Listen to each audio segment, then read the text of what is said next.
Olá, seja muito bem-vindo a mais um episódio da Rede Consultoria, o Redcast, que foi preparado para ajudar você, empreendedor, né, a estar sempre atualizado em relação às melhores práticas de gestão. Hoje, um episódio mais informal do que o normal. Estou aqui com o meu sócio, parceiro Moisés. Fala, Léo, beleza? Show de bola, cara. E a gente vai estar aqui trabalhando, né, discutindo com vocês sobre tecnologias que criam novos mercados e novos mercados que demandam de nós, empreendedores, novas formas de gestão, né? A gente esteve discutindo isso em São Paulo agora no mês passado e muito aprendizado. A gente tem conversado bastante com os nossos clientes a respeito disso. A gente achou por bem compartilhar com todos os empreendedores aqui por meio do Redcast.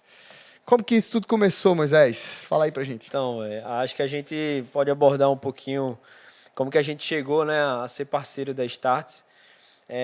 E acho que tem muito a ver, Léo, também com o nosso propósito, né? A gente sempre teve o entendimento de que a gente deveria levar a educação empreendedora para esse cenário, né, para essas empresas aí que vêm historicamente de uma educação, né, da empreendedora, de negociação, de vendas, de gestão, bem ausente, né, na sua história. Então, a prova disso, a gente aborda muito essa questão do tema de mortalidade das empresas, e a prova disso é que muitas empresas acabam ficando pelo caminho. É por conta da educação empreendedora que elas não tiveram. Então, isso tem muito a ver com o propósito da rede. E é essa parceria com a Startse, né, que a gente vai falar um pouquinho mais à frente no detalhe, ela surgiu desse nosso propósito de fazer com que, né, esse conhecimento relevante ele chegasse para esses empresários para que eles pudessem aplicar nos seus negócios e ter sucesso, né?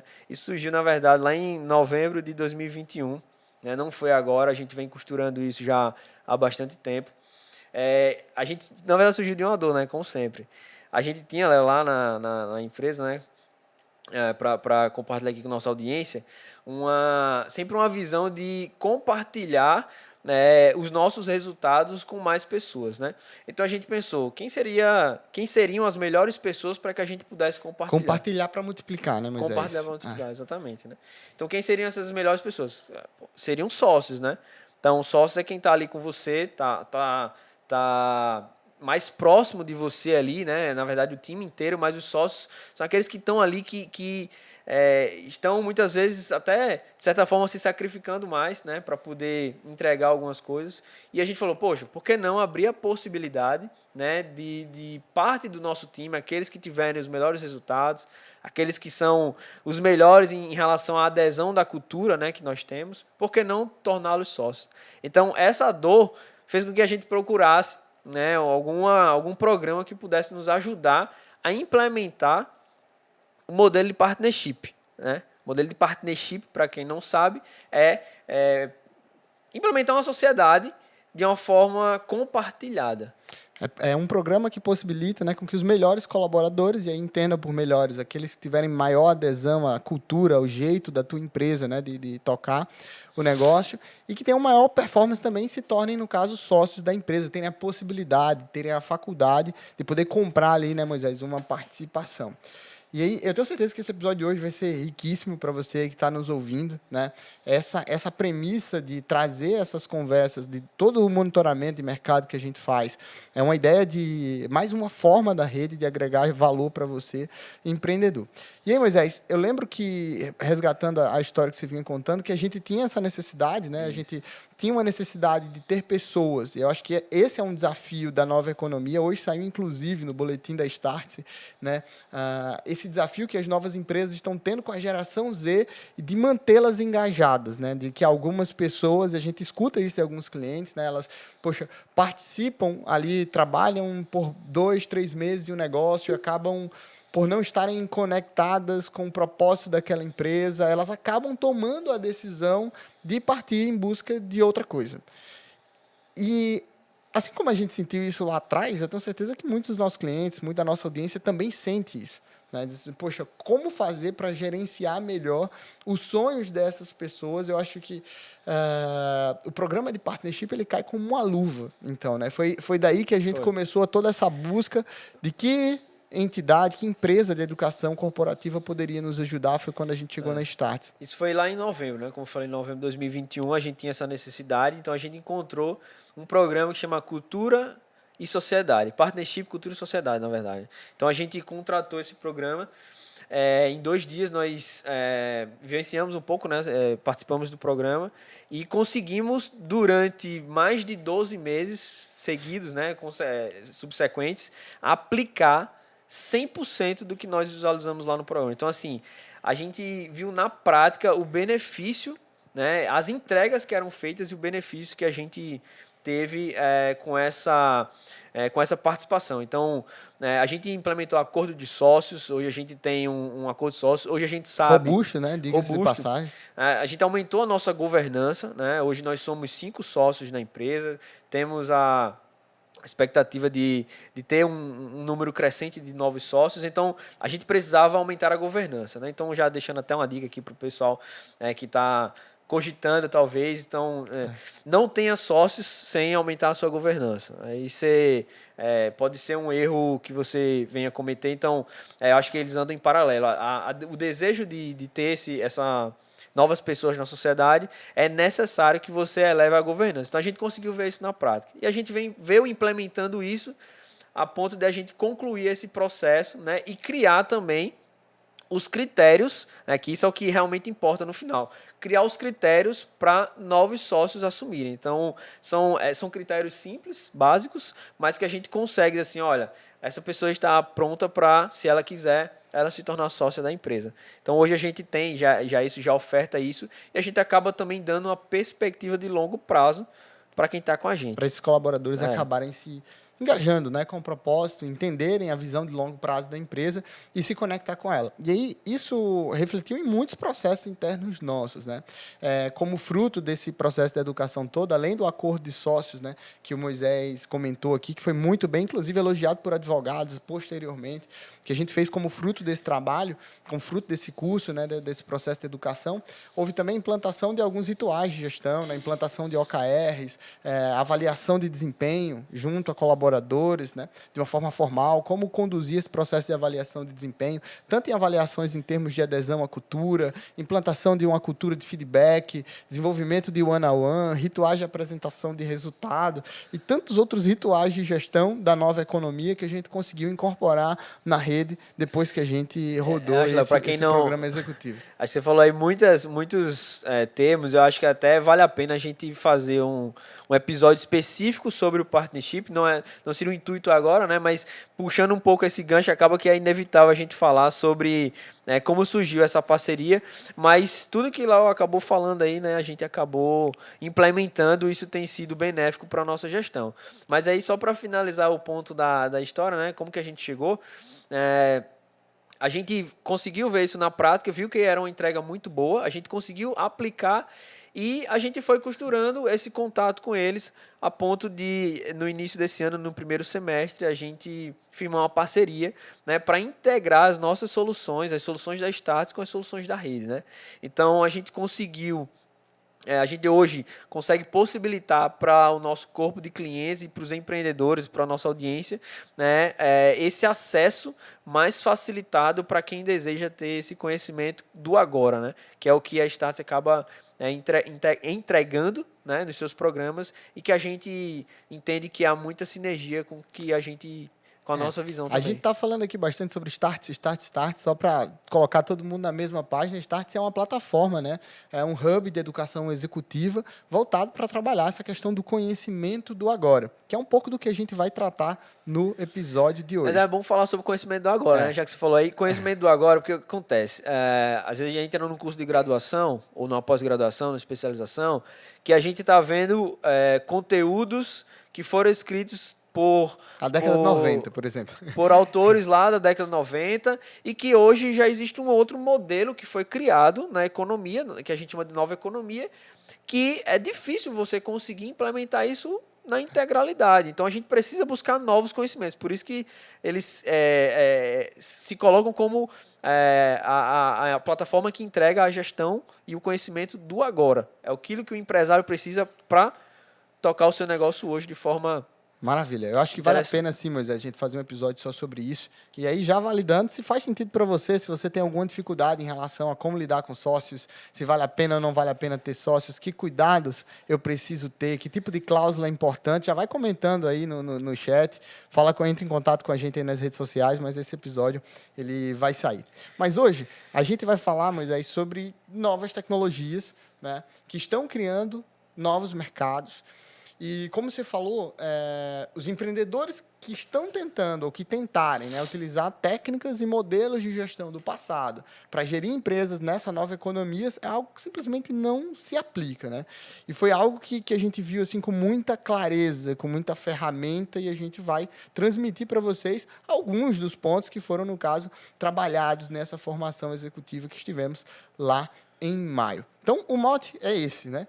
Novas tecnologias criam novos mercados demandam de nós novos mecanismos de gestão. A grande pergunta, eu acho, Moisés, ela nasce de um ambiente de confusão, né?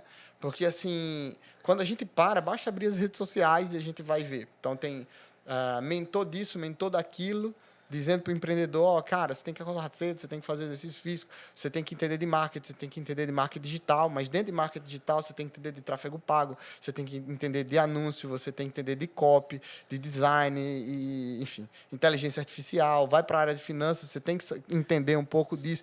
Então, assim, acho que é um mar de demanda tão grande para o empreendedor que gera uma ansiedade generalizada, uma aflição, né? uma angústia. Talvez alguém esteja rindo agora, nesse momento, nos ouvindo, porque, de fato, é o que acontece. Né? O empreendedor ele precisa dominar uma série de conhecimentos, de áreas diferentes. E como começar a se organizar em relação a tudo isso? Porque, assim, se eu começo... Eu acho que um grande ponto de partida aqui, que vale a pena a gente comentar um pouco, é sobre como lidar com essa confusão, né? Diante de todo esse cenário. Eu já queria dar um disclaimer assim, de falar que essa confusão hoje é sinal de lucidez. Né? Se você hoje está preocupado, né, vendo todas essas movimentações de mercado, se você, de fato, está preocupado em entender um pouco de todas essas áreas, é sinal de que você é lúcido. Né? Existem ainda muitos empreendedores que nem estão se dando conta que o negócio dele está ruindo por baixo, tecnologias literalmente disruptando mercados, né? E esses empreendedores nem se deram conta. Mas, assim, como começar a organizar essas ideias, Moisés, e que aprendizado a gente pode destacar aqui para a turma? Acho que a gente pode, na verdade, que você falou aí que está confuso hoje, não vou nem dizer aflito, mas está confuso hoje é sinal de lucidez. O que acontece?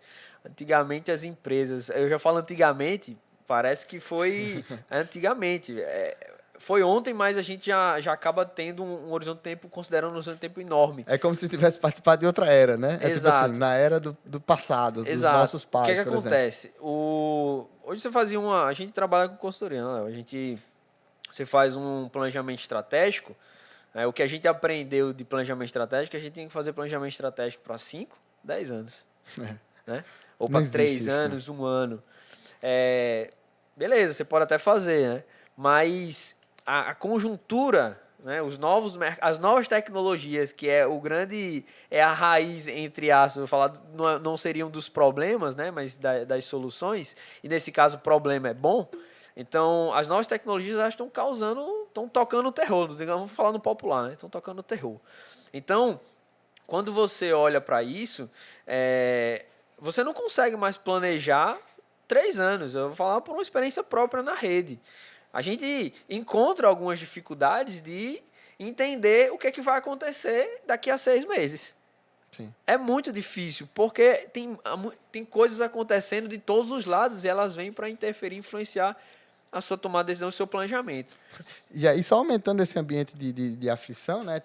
Enquanto hoje, talvez tenha um empreendedor, sei lá, fazendo anotações ali, uma análise SWOT de como estão as suas forças, suas fraquezas, tem uma universidade desenvolvendo um algoritmo que pode simplesmente inviabilizar o teu negócio, e isso é uma realidade, né? Mas, assim, como lidar, como mapear, no caso, tudo isso, né? Já indo para uma pegada de ajuda mesmo Sim. aos empreendedores.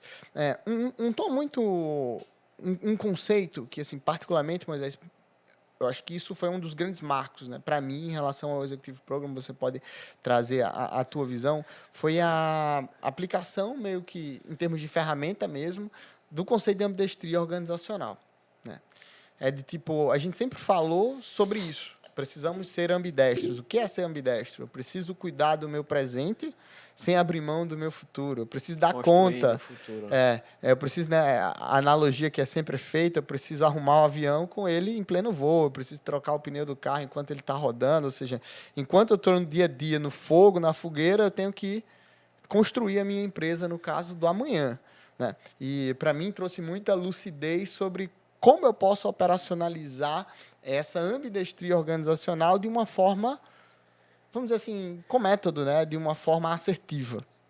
Diante desse contexto aí de confusão, Você ainda quer botar mais elemento de confusão aqui? Não, já vamos tentar solucionar esse problema, né? Dentro desse contexto de confusão, existe um métodozinho que a gente acabou aprendendo, né?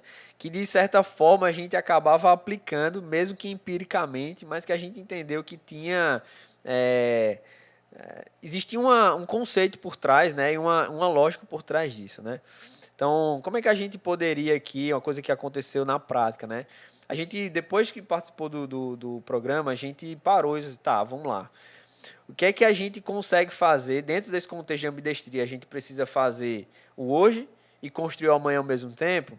Aí eu já vou abrir aqui, Léo, eu vou entrar no método ainda não. Eu acho que vale a pena a gente falar um exemplo da rede, particularmente, eu considero até que foi um erro, até um erro meu, de acreditar ou de pelo menos apostar que todo mundo, todo time, ele deveria ter a característica e o perfil de ser ambidestro. Na mesma proporção. Na mesma proporção. Eu continuo acreditando que todo mundo precisa ser ambidestro, só que em proporções diferentes. E com focos diferentes também. Eu vou tentar explicar. Por exemplo, do ponto de vista institucional ou da empresa como um todo, é necessário que quem está na liderança da empresa, ou ocupando cargos de liderança, tenha essa competência mais aflorada.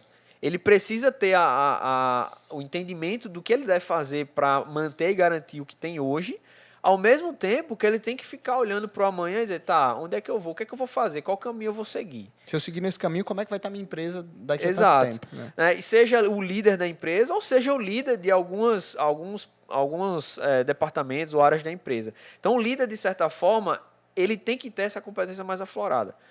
Só que o que a gente entendeu é que todo mundo tinha que ter isso. A gente entendia que todo mundo tinha que buscar essa construção do futuro. Só que na prática, o que estava acontecendo? A gente, no popular mesmo, a gente estava minando a energia e tirando, e não extraindo aquilo de melhor das pessoas. Por quê? Porque tem pessoas que elas são melhores garantindo hoje da empresa. Elas estão ali ocupando uma posição em que elas fazem muito bem feito e elas fazendo o trabalho delas bem feito, o resultado da empresa vai vir naquilo que a empresa faz hoje. E tem pessoas que, ao olhar para o amanhã, vão conseguir direcionar a empresa para um caminho que vai ter sucesso amanhã, ou que vai ser construído para ter sucesso amanhã. Sim. Então, é isso? Eu faço duas reflexões importantes, Moisés, sobre esse erro, né, que a gente aprendeu bastante com ele. Primeiro é que quando a gente exigia, por exemplo, de um colaborador, né, de repente que estava em uma atividade ali, ou até mesmo um consultor, a gente está falando de pessoas, no nosso caso, no nosso segmento, a gente tem o privilégio de trabalhar com pessoas altamente qualificadas, né, inteligentíssimas, mas que, por exemplo, muitas vezes não tinha todas as informações que nós, que estamos à liderança, né, e você que está como executivo da empresa, tem para traçar esse caminho de futuro. Então, aí já começa uma questão de causa em relação a essa dificuldade, né? E o efeito seria uma frustração, porque, poxa, eu trago uma ideia aqui que não foi implantada por uma variável que eu não considerei. Esse é um primeiro ponto. Então, se eu tenho e estou exigindo do meu time que ele traga uma solução inovadora que vai revolucionar o meu negócio, não é por aí. Né? É um elemento. E outra coisa extremamente importante que faz parte do conceito da ambidestria é o financiamento dessa brincadeira. Porque, assim, inovação custa. Né? Principalmente, a gente vai falar um pouco desses horizontes, falar um pouco dessa inovação disruptiva. Porque eu preciso passar por um processo de validação, um processo de teste e despender energia, tempo, né? Muitas vezes das pessoas mais qualificadas do negócio, de dinheiro mesmo. E se eu tenho, peraí, se todo mundo está preocupado com o futuro, se todo mundo está preocupado com amanhã, eu posso correr o risco ali, de repente, de perder o foco no presente e perder a capacidade de financiamento do futuro, né? Então... A primeira coisa que a gente fez foi dividir. Falei, a primeira coisa que a gente fez, quem são as pessoas que devem estar nessa posição de olhar mais para o futuro e quem são as pessoas ou as posições, as cadeiras que devem estar mais garantindo o presente, o que a gente entrega hoje, né? O que faz a empresa se manter de pé. Sim. Então, essa foi a primeira mudança. Então, para quem está ouvindo a gente, por exemplo, qual é o exercício que ele pode fazer? Olhar para o time de colaboradores, olhar para as posições. Primeiro, ele precisa ter um organograma, minimamente, né? Vamos considerar que tem que ter um organograma mínimo. Se você não tem um organograma, você não consegue fazer isso. Então, tem um organograma, você vai olhar para o teu corpo ali de áreas, de posições, vai dizer, tá, qual é o meu core business hoje? É isso aqui. Quem entrega isso aqui, de fato, são essas pessoas, são essas cadeiras. O que é que eu vou fazer para inovar no meu negócio? Quem são as pessoas que têm maiores habilidades ou que sejam mais congruentes em entender e fazer a leitura correta do amanhã ou daquilo que pode ser um risco para o meu negócio? Elas vão estar ocupando isso aqui. Essas pessoas não vão deixar de olhar para o hoje, né? Porque a gente entende que dentro do contexto empresarial é difícil, como você falou, eu preciso financiar, então nem sempre eu vou ter grana para dizer assim, você faz só isso aqui, não. Mas é interessante que as pessoas tenham a consciência e que você, enquanto líder do negócio, você consiga ter essa direção e direcionar seus colaboradores para isso. Então, essa é a primeira coisa que a gente fez. Primeira. E aí, Moisés, mais duas reflexões que me vieram agora.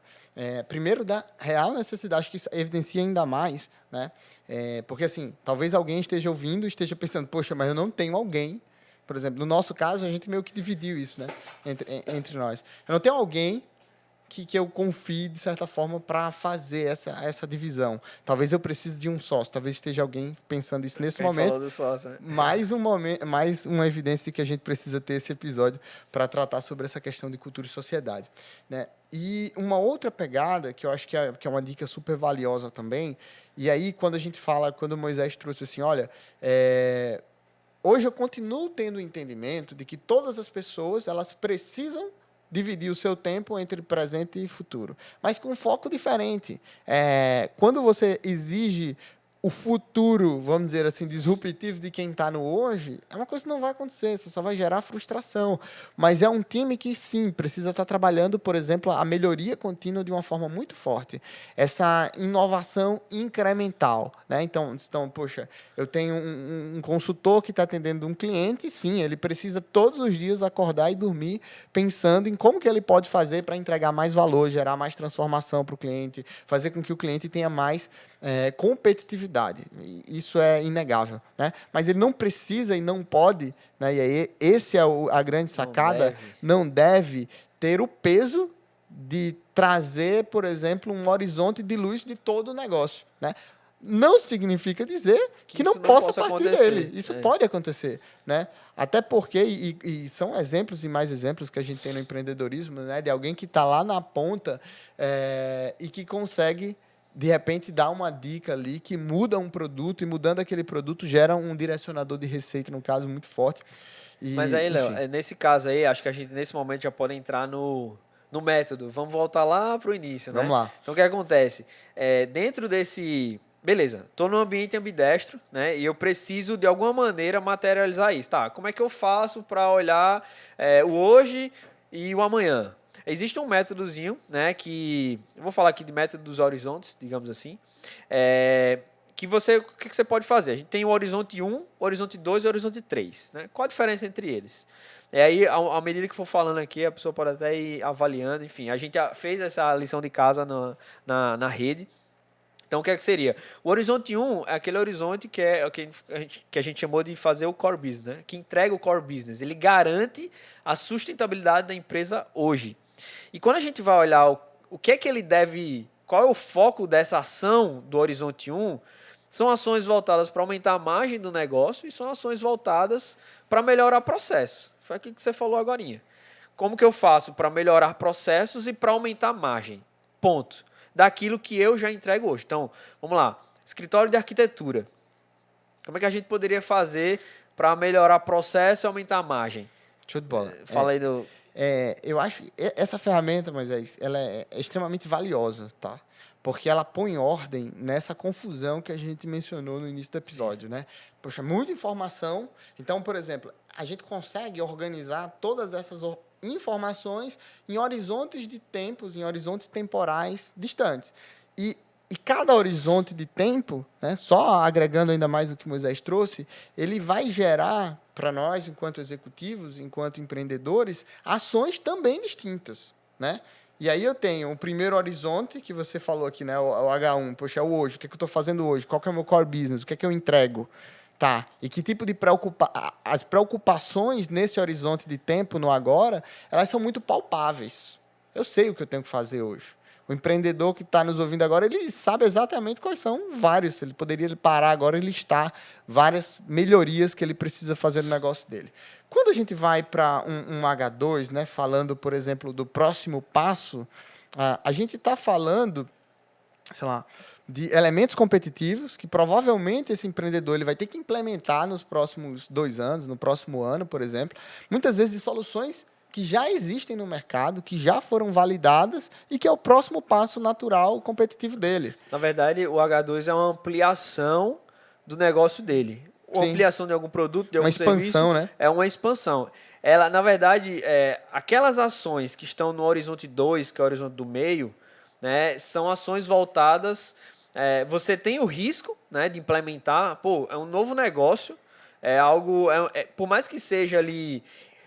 entre aspas, não seria inédito, mas incremental, é algo que eu consigo ampliar. Então, essa ampliação, ela tem um risco. Por quê? Porque você ainda não implementou ela e não conseguiu ver os resultados. Então, ela tem um risco.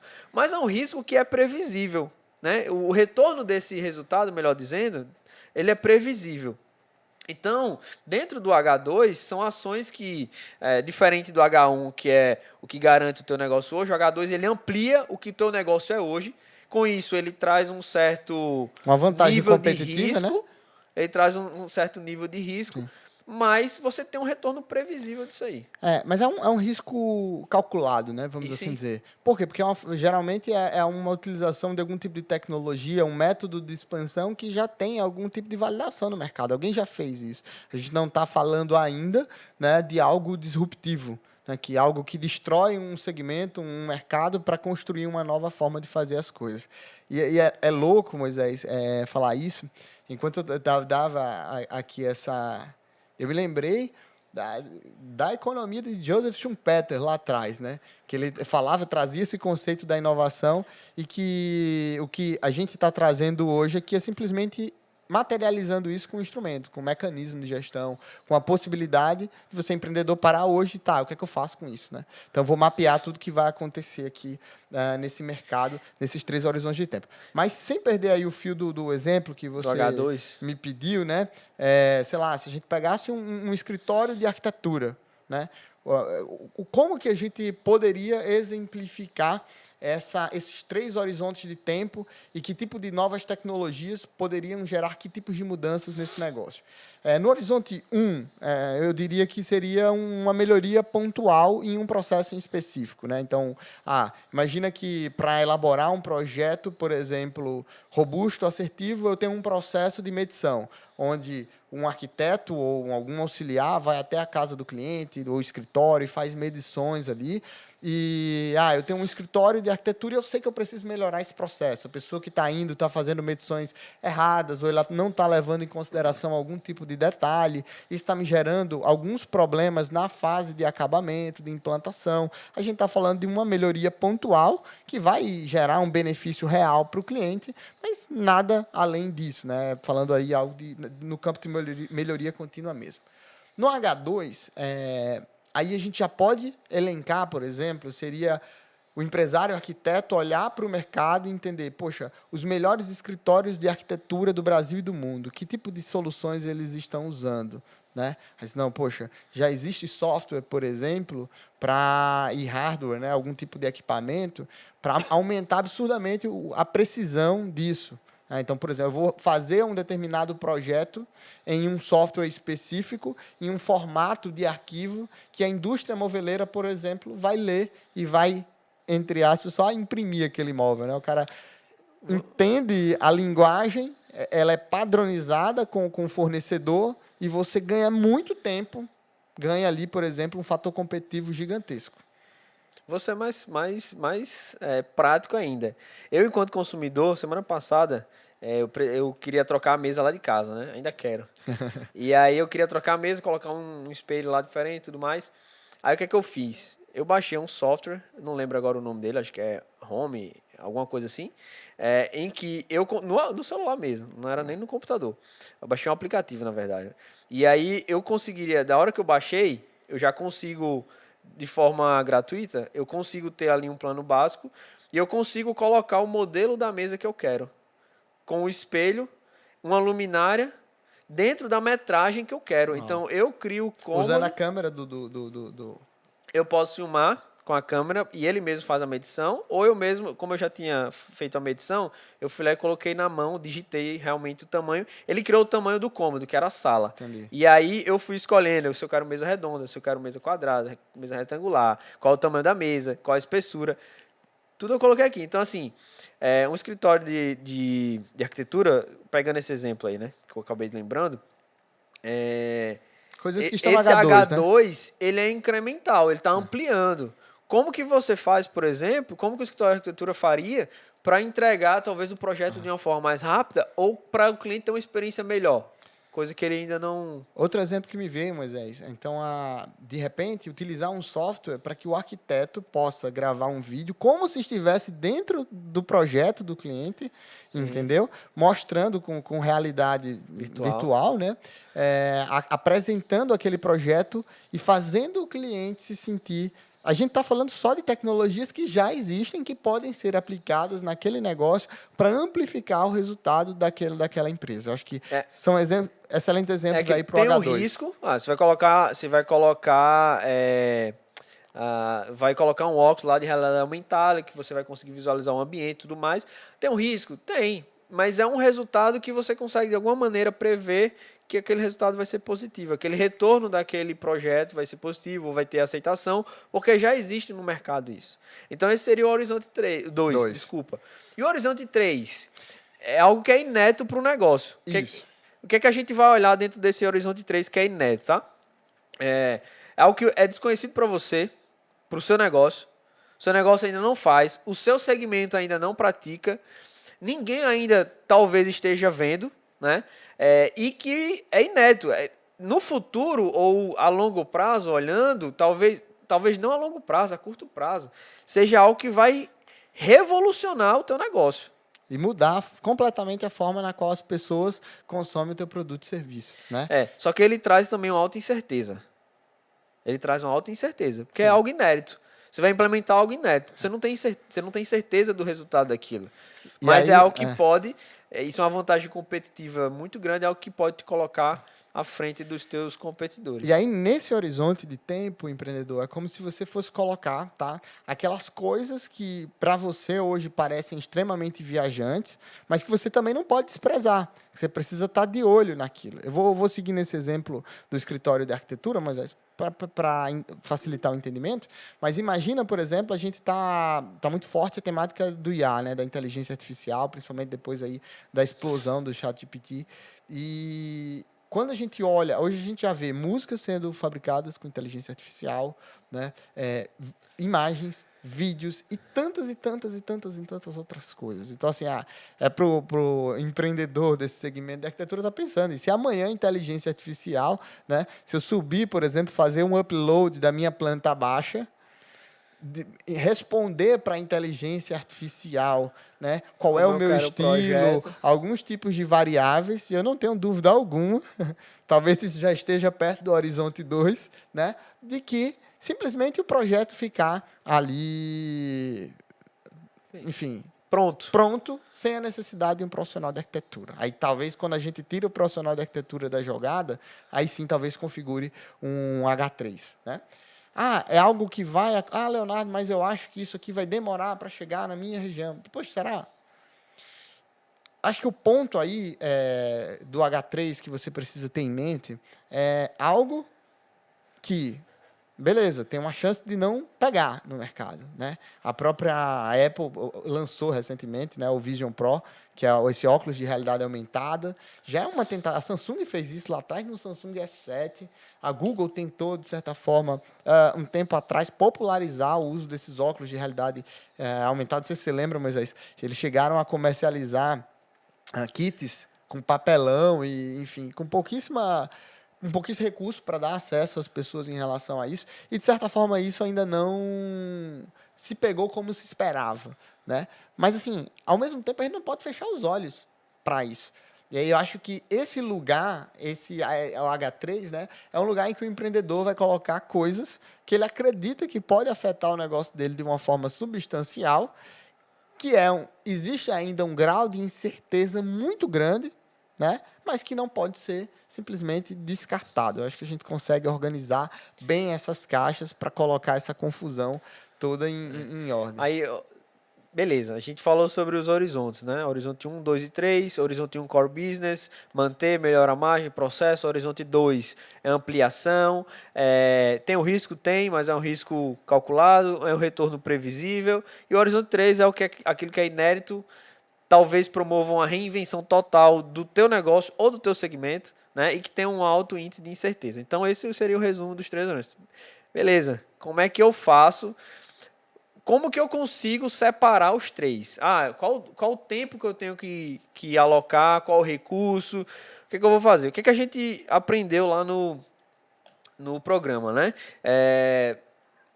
Quando a gente olha para a velha economia, né, que comumente se chama, a gente olha que você tem que ter ali 70% do teu tempo, recursos, enfim, alocado naquilo que é o teu core business.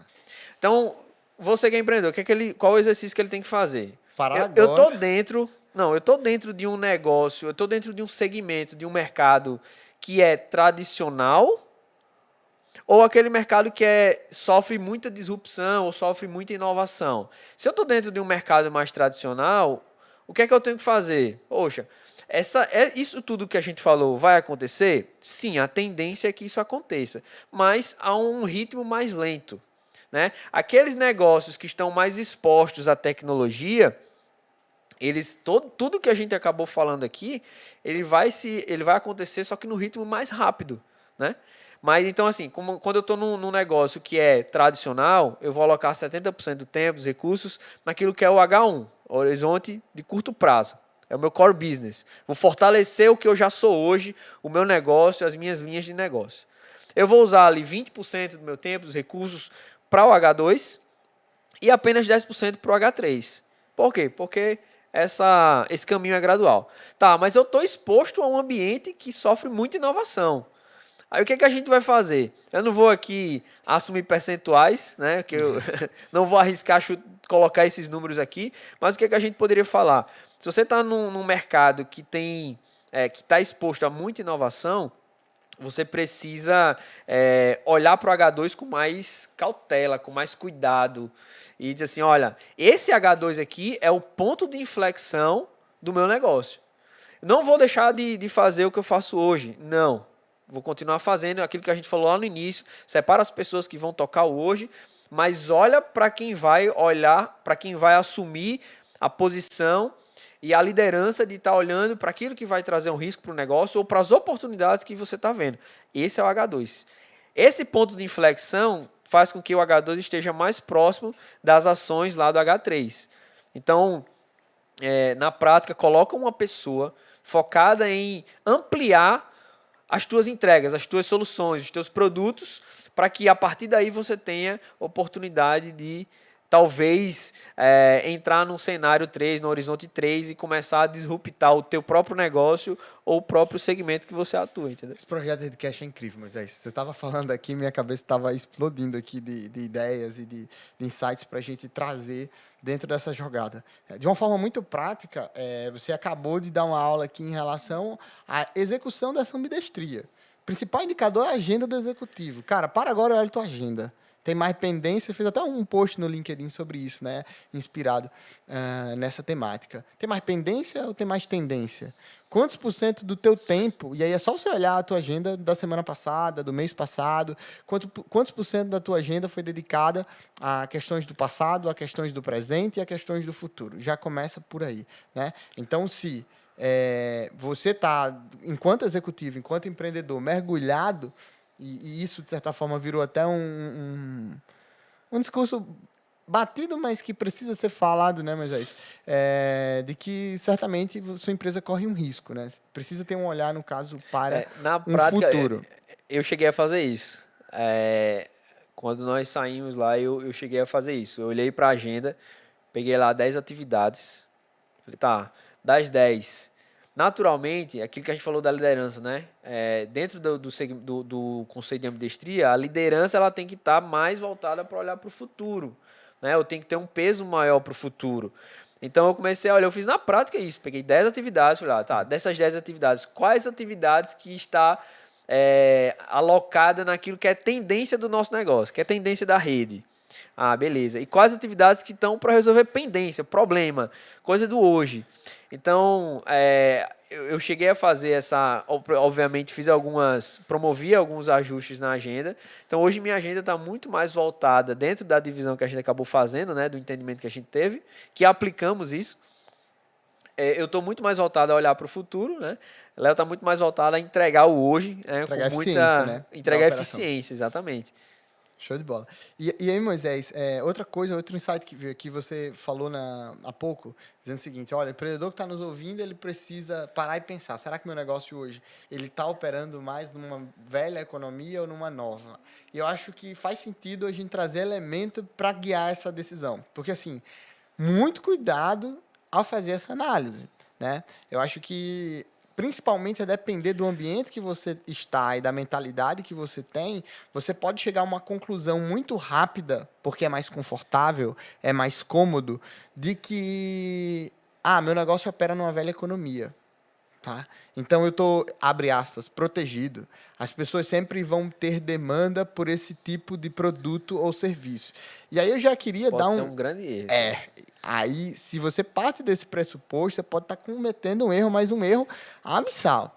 Porque, assim, eu vou dar um exemplo, acho que foi que tornou isso muito claro, né, do programa, que foi o uso dessas grandes os unicórnios, né, que operam no Brasil, essas startups que explodiram, e como eles têm utilizado os dados para mudar hábitos de consumo, inclusive da população. Então, por exemplo, você tem hoje um mercadinho que opera em bairro. Eu acho que não tem um exemplo maior de uma, abre aspas, velha economia, né, de uma economia tradicional. Eu presto um serviço de pegar produtos e colocar esses produtos disponíveis, acessíveis ali para as pessoas, perto ali, geograficamente, né, das suas residências. E aí você tem uma empresa, né, como a RAP da vida, que se conecta com esses clientes, com os consumidores, e diz, olha, consumidor, se você quiser comprar um produto lá na venda do Moisés, no teu bairro, e se você topar pagar um pouquinho mais, você pode me comprar por aqui. Né? E aí o Moisés, que pode assumir essa premissa de que o negócio dele está na velha economia, ele não tem que se preocupar com isso, quando ele menos imaginar, né, simplesmente o RAP já tem um monitoramento, tem dado de quem compra, aonde compra, a que preço compra, quais são as preferências de consumo do consumidor X, Y, Z. E simplesmente o que os caras estão fazendo é abrir os chamados dark markets, né? Tipo, são mercados de portas fechadas. Imagina você tá ali com o teu mercadinho, recebendo as pessoas, com checkout, com pessoas organizando estoque, tendo que pagar, por exemplo, um ar-condicionado para manter a tua loja toda refrigerada, pensando em música, em limpeza, para proporcionar, né, um ambiente ali seguro e confortável aos seus clientes. E aí você pode ter a Rappi sendo teu concorrente, abrindo a poucos metros de você, Vizinho até. Com a porta fechada. mas a diferença é que você abriu no ponto que dava para abrir, no imóvel que talvez você tivesse. Ou e no imóvel mais caro da rua. E a Rappi vai simplesmente ter um dado que comprova a exata localização que ela precisa instalar um mercado como esse, e quando você menos imaginar, o teu cliente, o teu consumidor, ele vai deixar de bater na tua porta para estar pedindo em casa. Só para vocês saberem, em São Paulo, a Rappi já está fazendo ação para entrega em 10 minutos na casa do consumidor. Então, isso está começando a mudar, Moisés, na cultura ali do paulistano, esse hábito de ir no mercado, né? Porque, ora, se eu peço no aplicativo, eu consigo ter um preço talvez melhor, porque ele não tem o mesmo padrão de custo, né? E eu recebo em 10 minutos.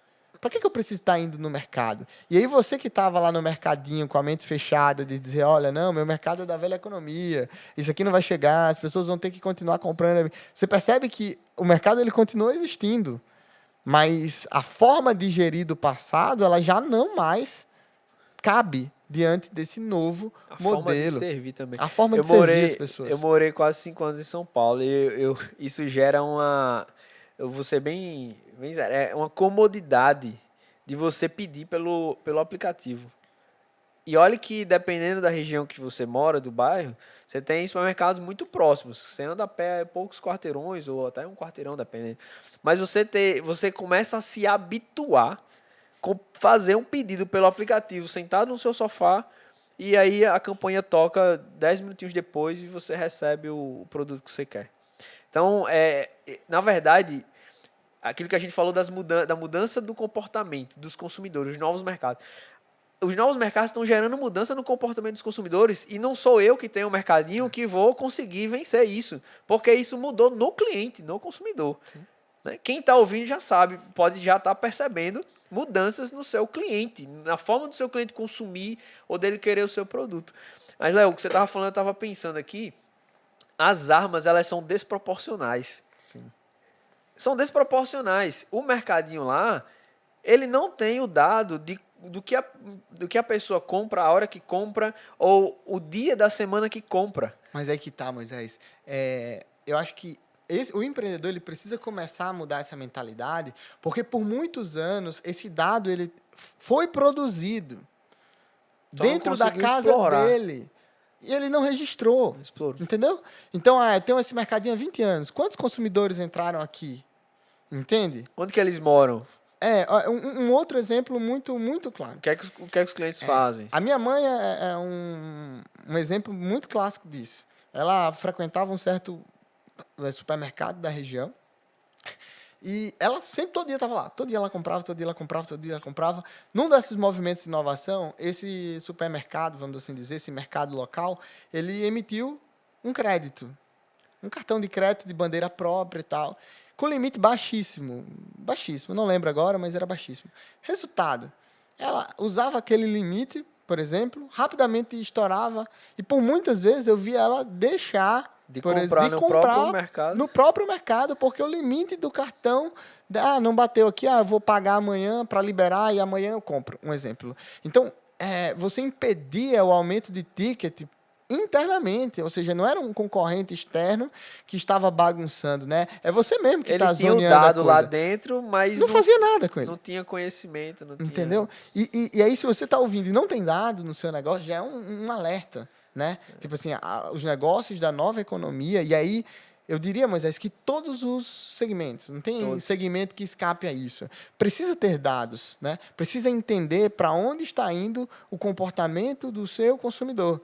E aí eu acho que algo que é muito forte para o empreendedor, e foi uma das grandes lições que a gente teve lá, se apegue a dor do cliente e não a sua solução. Que é muito confortável, né? Dizer assim, poxa, eu tenho esse mercadinho aqui há 20 anos, eu sempre atendi dessa forma e tá show de bola. Tá confortável, vou continuar atendendo assim. Mas, espera aí, a necessidade do cliente é ter o produto na casa dele.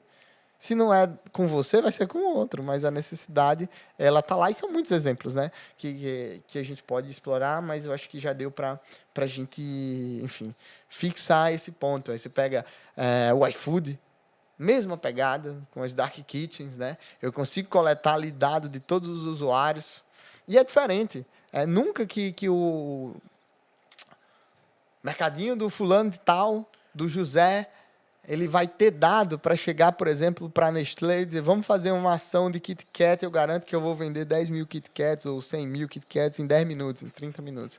Por quê? Porque não tem essa força, não tem essa ferramenta, né? Quando você tem dado é diferente. E aí você consegue negociar, você consegue planejar a ação, você consegue fazer uma pancada de E como coisa. você falou, essa movimentação tem que ser uma movimentação de toda empresa, sem exceção. De todo negócio, Todo né? negócio que se preze. Todo negócio que, no mínimo, almeje manter a sua sobrevivência aí, porque isso vai ficar cada vez mais acentuado nos próximos meses e anos. E cada vez que, assim, cada dia que passa, a tecnologia ela vai se multiplicando de uma forma muito mais rápida. Então, é só tirar. Hoje, todos nós temos celulares. O dado está ali no celular. Então, se todo mundo vai usar o celular, todo mundo usa o celular, cada vez mais você... A pandemia ela serviu para aumentar o nível de... na verdade, quebrou muitos paradigmas de consumidores. Não vou comprar pela internet, não vou fazer... Tudo isso trafega dados ali e as pessoas usam essa informação para poder... As empresas devem usar essa informação para tomar as decisões. Insight para anotar. Se o teu negócio não está no celular do cliente dele, o seu negócio pode fracassar nos próximos anos. Se o seu negócio, se o cliente não consegue chegar até você pelos meios digitais, pelo celular. Recentemente, né, você teve o computador que ficou quebrado e consumiu produtos ali, conseguiu trabalhar ali utilizando o celular, que hoje é uma ferramenta, no caso de trabalho, é uma ferramenta que está no nosso dia a dia. E, Moisés, ainda na esteira do H2, para a gente já encaminhar no final nessa ferramenta e migrar para uma última, eu acho que um conceito muito legal também é o exemplo do jet ski. Né? Mas assim, poxa, eu estou vendo que tá, legal. Léo, Moisés, vocês estão me falando aqui que existem várias possibilidades, né, de expandir o meu negócio com ferramentas que já existem hoje no mercado. Mas é muita coisa, eu não dou conta disso tudo. Né? Como que eu vou fazer? Eu vou migrar o meu negócio para uma ilha tal ou eu vou migrar... Não, pelo amor de Deus. Né? Cuidado, né? Então, assim, porque se simplesmente você minha empresa vai adotar a tecnologia tal e vou mudar tudo, se não der certo, né? Apesar de que no H2 ainda existe certa previsibilidade, mas não é 100%, né? Ainda tem um risco ali. E a analogia é o seguinte, imagina que o teu negócio virou um transatlântico, um negócio grande, né? E aí, à medida que essas possibilidades de inovação elas vão surgindo, você não precisa deslocar o navio todo para ir na ilha ver se tem recurso. Usa um jet ski. Né? Ou seja, usa teste, usa validação. Surgiu um novo software no meu segmento. Poxa, deixa eu conhecer isso aqui. Eu não vou contratar de imediato, implantar em toda a empresa. Não. Pega uma pessoa, destina um recurso ali para ela, limitado, curto, a pessoa vai lá, testa, de repente experimenta, usa, não aplica em todos os clientes, você pode aplicar em 2, 3, né? É importante que não faça só em um também, para você ter uma certa amostragem, né? E traz, eu acho que o que precisa ser feito, né, é meio que uma ferramenta de cientista. Tem que fugir da questão do achismo, né? Eu vou testar aqui e depois eu vejo o que deu. Não, pensa naquilo como um experimento mesmo. Um cientista, estou colocando tanto de recurso, tantas horas de trabalho do meu colaborador tal, a minha expectativa inicial é essa, e o que é que eu posso tirar dali? Né? Em quanto tempo eu vou verificar esse resultado? E monitora, dando certo, aí naturalmente você vai incorporando isso ao teu negócio. Existe um método, Léo, para isso, que complementa, na verdade, o conceito dos horizontes. Né? São as unidades atômicas de trabalho. Então, para aquele que está no H1 lá, que é a melhoria de processo, as unidades atômicas de trabalho, eu vou ter lá um cardzinho que eu vou colocar o nome do projeto, quem é o dono, o que ele vai fazer e o resultado que ele vai obter com aquilo, o retorno que ele vai ter. Aquilo já é um projeto, né? Que vai É um ser projeto. executado. Você vai colocar o dono, o nome dele e o que é que você vai fazer para o horizonte H1, né? O horizonte do Core Business. No horizonte H2, você vai ter o mesmo cardzinho, só que você vai ter outros elementos. Continuar tendo dono, só que você vai experimentar. É o que você falou aí do jet ski, né?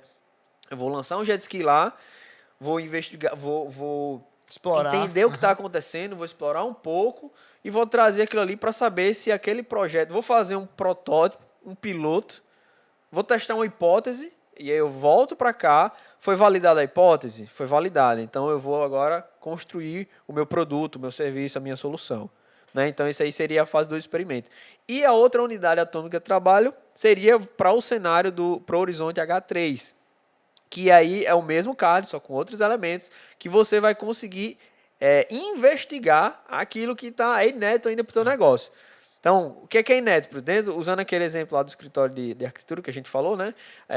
Como que eu posso fazer para usar a inteligência artificial para melhorar a experiência dos meus clientes com base em Big Data e tudo mais. Então, isso é inédito, totalmente inédito. Você vai colocar lá o nome do projeto, a pessoa, e você vai fazer investigação. Um estudo eventual. Não vou dedicar toda Não a vou energia. dedicar meu tempo, mas eu vou ter um período ali que eu vou lá, vou investigar, vou entender o que está acontecendo, quais as oportunidades que estão vindo dali, quais os riscos inerentes àquilo ali. Será que aquilo é um risco para o meu negócio? Identifiquei que lá na Europa, nos Estados Unidos, está se criando determinado software, determinada solução.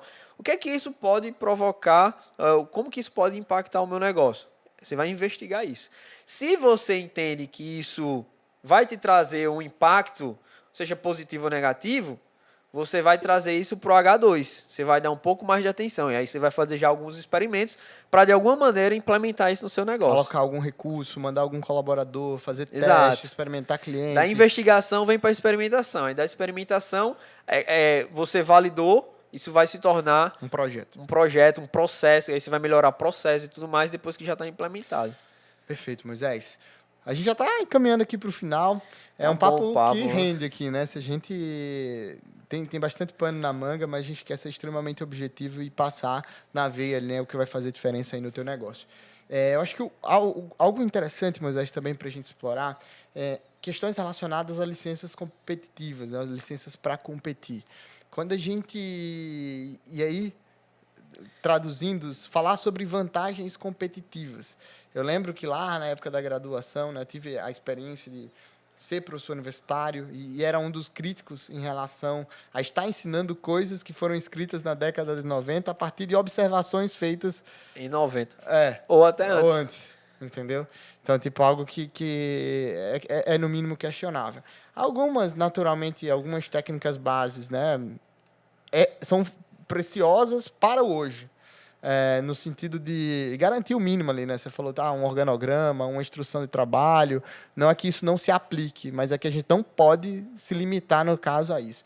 Mas eu lembrava das vantagens competitivas faladas por Michael Porter lá atrás, que ele dizia, olha, existe a vantagem competitiva, aquilo te coloca na frente do concorrente, existe a vantagem competitiva sustentada, é meio que um status que você alcança e permanece, né? Aí, um exemplo que era dado na época, né, é até engraçado falar isso hoje, era, poxa, eu tenho uma patente, e aí era a briga de patente o tempo todo de um determinado produto ou serviço. Eu tenho uma patente desse produto, então minha vida está feita, né? Tipo, eu tenho uma vantagem competitiva sustentada, ninguém me tira desse, ninguém me desbanca desse mercado, eu vou vender esse produto aqui ad eterno e, enfim, está feita. A minha empresa está com a competição garantida.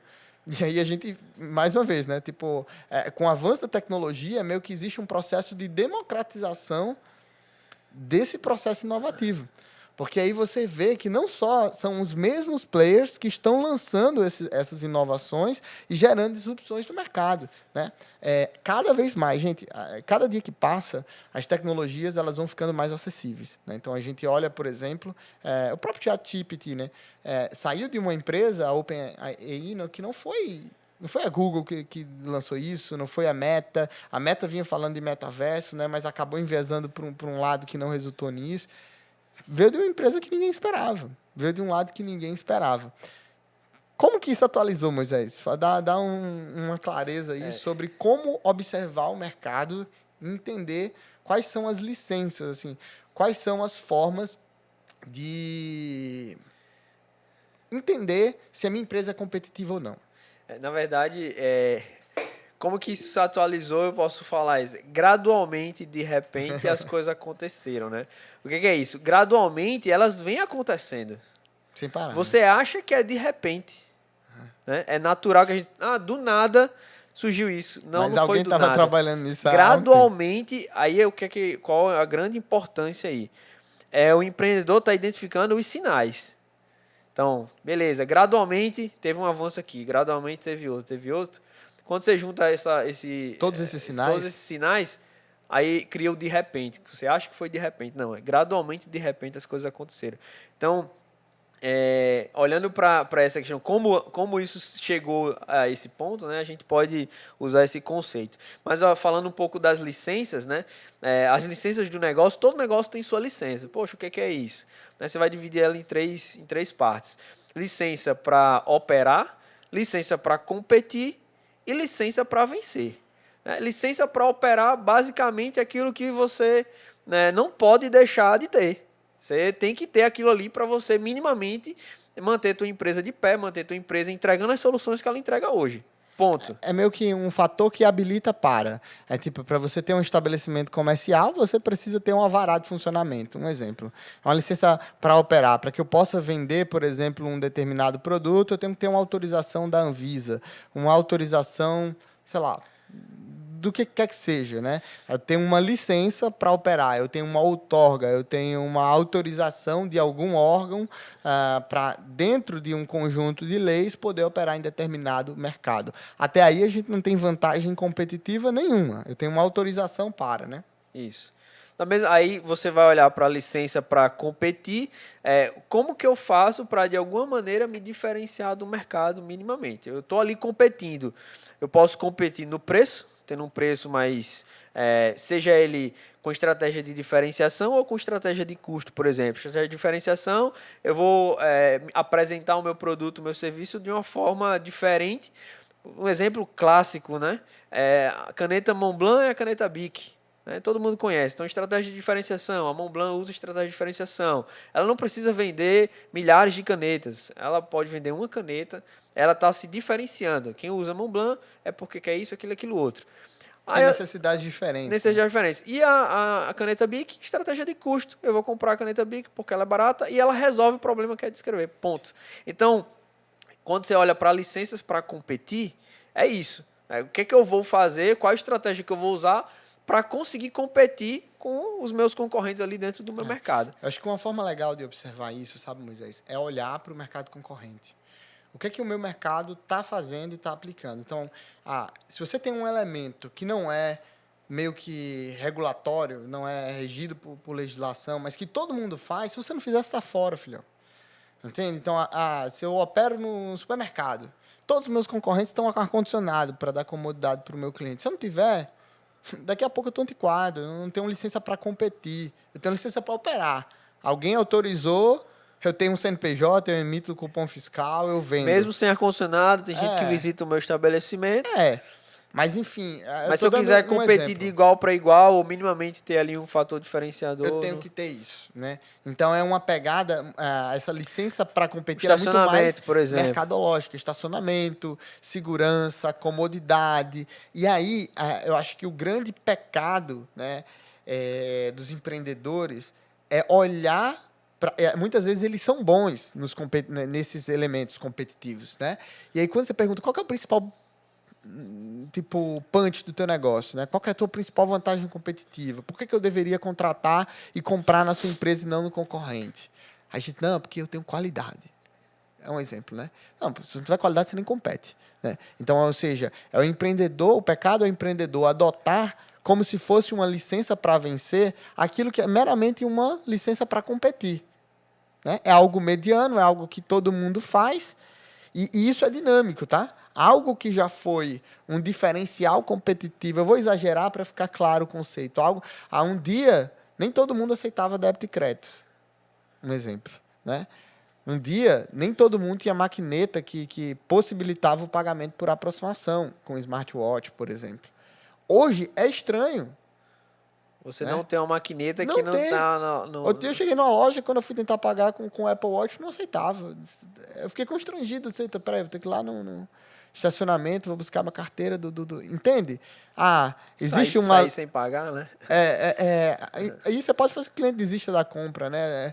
É um exemplo... É constrangedor também, Sim. porque você... Será que a pessoa acha que eu vou embora com o carro e tal? Exato, né? Mas você percebe que é algo relativamente básico, né?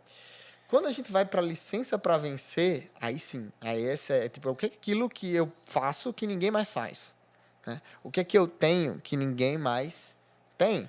Então, quando a gente vai, por exemplo, para esses exemplos que a gente deu aqui, o iFood, o Rappi, ele tem o dado do cliente na mão, ele conhece o cliente na palma, às vezes melhor do que o cliente. Né? Ele sabe, por exemplo, que o dia que os consumidores mais compram sorvete é no 5º dia útil do mês, porque o cara recebe uma grana ali, ele quer ter um momento de prazer depois de um mês intenso de trabalho. E consegue mandar uma notificação personalizada. Saca? Tipo... Olha a informação, o poder disso. A Drogasil trabalha muito bem com dado também. Né? Então, poxa, por que eu vou fazer uma promoção de Dorflex para 100% dos meus consumidores, se alguém não vai ser ativado para isso? Se eu fizesse uma promoção desse medicamento somente para aquelas pessoas que sempre estão comprando, né?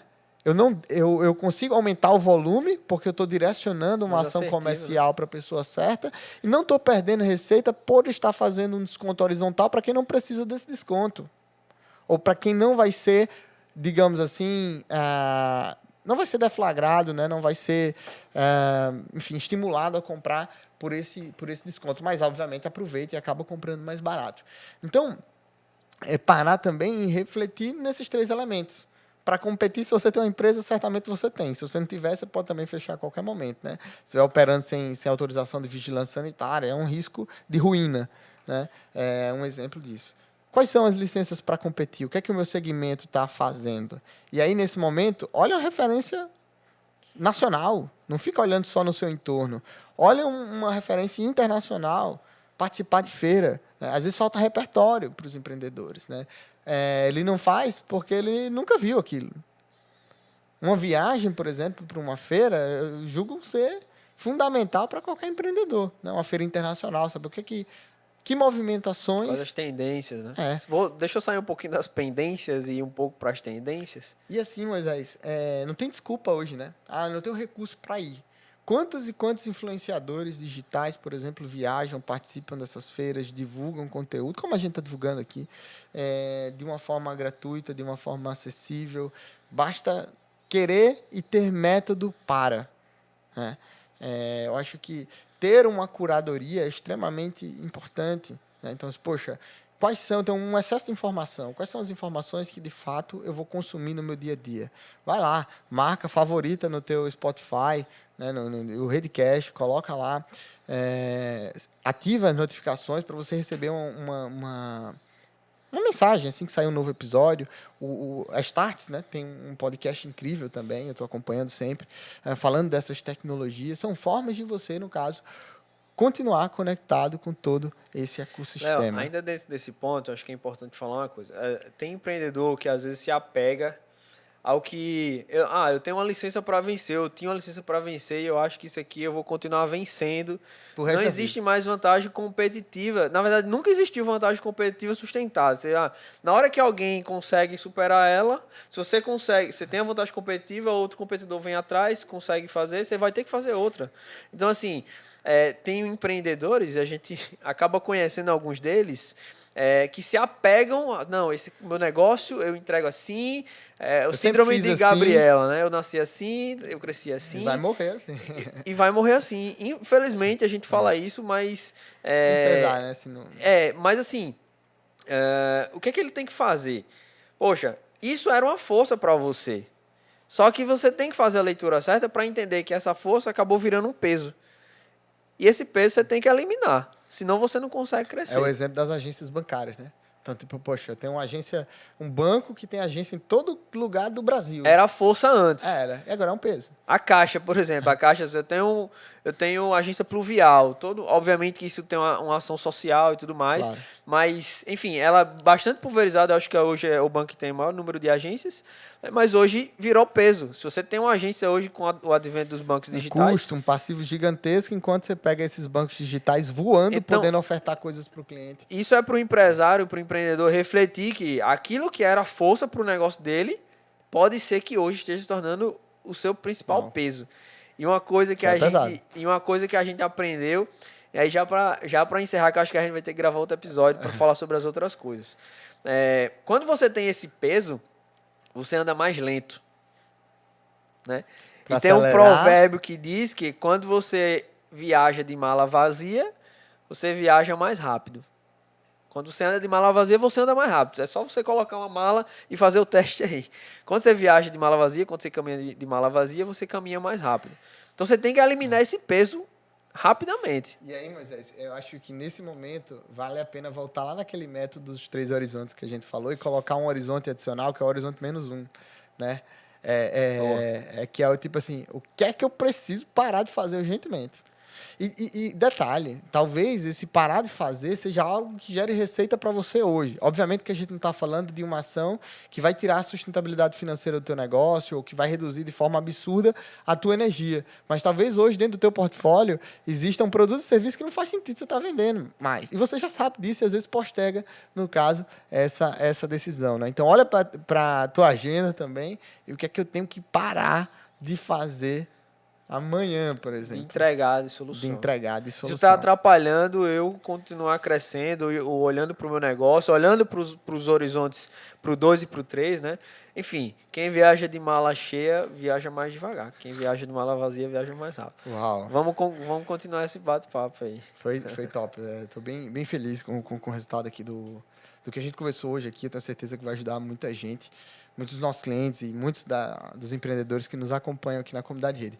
Mas, Moisés, fala aí, esses empreendedores que estão nos ouvindo agora, se ele quer saber um pouco mais sobre esses programas da Startse e como que ele deve fazer. Essa melhor parte aí também. É uma das melhores. Não, mas o que acontece? Eu digo que é a melhor parte porque o que fez com que a gente firmasse essa parceria foi realmente levar esse conteúdo. E é um conteúdo que a gente está vivendo na prática. Não é um conteúdo que eu ouvi falar para você fazer e eu estou recomendando aqui. Não, a gente falou pouquíssimas coisas que a gente venciou. Eu acho que a gente dá para fazer mais uns 2 episódios ou 3 desse que a gente com novos temas. E aí... eu gosto muito de falar porque eu gosto de conectar. A rede tem um propósito de conectar propósitos e pessoas, empresas e pessoas, para crescerem do jeito certo. E a gente só cresce quando a gente tem repertório. E é interessante você ter repertório de qualidade. Então, esse repertório de qualidade, a gente está se propondo a entregar para você através dessa parceria. Então, se você...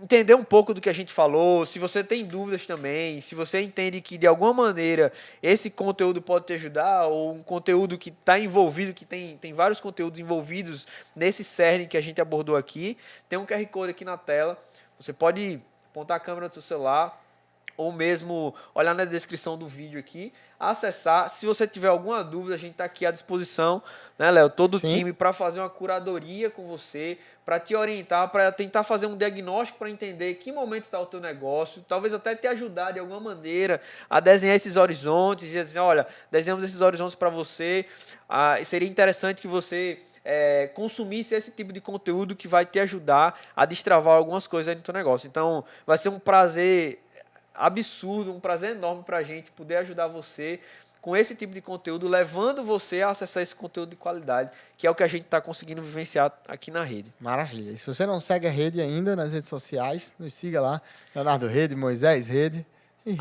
@Rede Consultoria e @moisésn.medeiros. Muito obrigado. Também no canal do YouTube, sim, né?